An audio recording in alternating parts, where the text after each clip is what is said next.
তো friends, welcome back to my channel. আমি পলি চলে এলাম নতুন একটা ব্লগ নিয়ে। তো দেখতে থাকো বন্ধুরা কী থেকে কী করা হচ্ছে। আজ বন্ধুরা আমি নিয়ে চলে এলাম আমের আরও একটা দারুণ রেসিপি। আম দিয়ে তো অনেক কিছুই খাওয়া হলো, চলো এবার এই রেসিপিটা ট্রাই করে দেখি। তো এটা করার জন্য প্রথমে আমি নিয়ে নিলাম একটা শুকনো কড়াইয়ে একদম গোবিন্দভোগ চাল আমি নিয়ে নিয়েছি, আতপ চাল গোবিন্দভোগের। তো আমি একটা ছোট্ট বাটিতে করে নিয়েছি, তোমরা যদি বেশি করতে চাও তাহলে বেশি নেবে, আমি অল্প করে করব বলে তো সেই পরিমাণেই নিয়ে নিয়েছি। এবার চালটাকে আমি যেটা করব, প্রথমে ভালো করে এভাবে শুকনো খোলায় ভেজে নিচ্ছি। ভেজে নেওয়ার পরে যখন এরকম একটু লাল লাল হয়ে গেল, তারপরে আমি এটাকে তুলে নিলাম। এরপরে আমি ওই কড়াইয়ের মধ্যে নিয়ে নিলাম প্রায় হাফ লিটারের ওপরে দুধ। তো তোমরা যে যতটা করবে সেইভাবে কিন্তু জিনিসটা নেবে। আর সাইডে আমি নিয়ে নিয়েছি 3টে আমগুলোকে ভালো করে এভাবে ধুয়ে পরিষ্কার করে তারপরে আমি আঠিটা বাদ দিয়ে দু সাইড থেকে কেটে নিয়েছি। আর এদিকে দেখো দুধটাও কিন্তু সুন্দর জাল হয়ে এসছে। তারপরে আমি যেটা করলাম, একটা মিক্সিং বোলের মধ্যে ভেজে রাখা চালটাকে নিয়ে সেটাকে আধা আধা গুঁড়ো করে নিলাম। এদিকে খুব সুন্দরভাবে দুধটাও ফুটে গেছে। এবার আমি যেটা করব, এই দুধটার মধ্যে কিন্তু গুঁড়ো করে রাখা ওই চালটাকে দিয়ে দেব।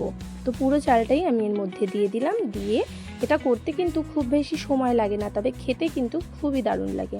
বিশেষ করে আজ একটা স্পেশাল ডে আমার জীবনের, তো সেই জন্যেই বলতে পারো এটা করছি একটু নিজের জন্যে ভাবা।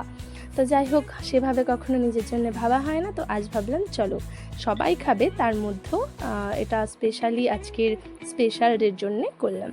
তো আজকে স্পেশাল ডেটা কি তোমরা যদি জানতে চাও অবশ্যই কমেন্ট করে জানিও বন্ধুরা। হয়তো অনেকেই জেনেও গেছো আজকে স্পেশাল ডেটা হচ্ছে বলবো না, তো যাই হোক তোমরা কমেন্টে বলো, তারপরে বলবো। তো এদিকে দেখো এটা কিন্তু সুন্দরভাবে এইভাবে অনেকটা হয়ে এসছে। এবার আমি যেটা করব, এর মধ্যে বেশ কিছুটা চিনি আমি অ্যাড করে নিলাম। তবে তোমরা যে যেমন মিষ্টি খাবে সে কিন্তু তেমনই চিনি এর মধ্যে মিক্স করে নেবে। আর তার আগে আমি আমগুলোকে মিক্সিং বোলের মধ্যে নিয়ে এভাবে ভালো করে পেস্ট করে নিয়েছি। এবার আমি যেটা করব, এই আমটাকে আমি একটা ছাঁকনির মধ্যে নিয়ে ওটাকে ছেঁকে নেব। আর তার সাইডে যেটা করলাম, যেহেতু আমার ঘরে এলাচের গুঁড়ো ছিল না, যার জন্য আমি একটা গোটা এলাচকে আধো আধো করে ভেঙে নিয়ে সেই এলাচটাকে এর মধ্যে দিয়ে দিলাম।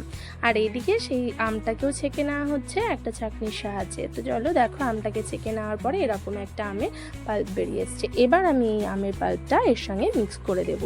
তবে জানি না বন্ধুরা তোমরা কেউ কখনো খেয়েছো কি না, যদি খেয়ে থাকো অবশ্যই কমেন্ট করে জানিও। যদি না খেয়ে থাকো তাহলে আমার পক্ষ থেকে রিকোয়েস্ট করছি একবার হলেও তোমরা এই রেসিপিটা ট্রাই করে দেখো, খেতে কিন্তু খুব সুন্দর লাগে। আমার তো খুবই ভালো লেগেছিল। তো যাই হোক, তারপরে এইভাবে নেড়ে চেড়ে 5 মিনিটের মতো আর একটু জাল দিয়ে নিয়ে কিন্তু রেডি করে নিয়েছিলাম আমের ক্ষীর।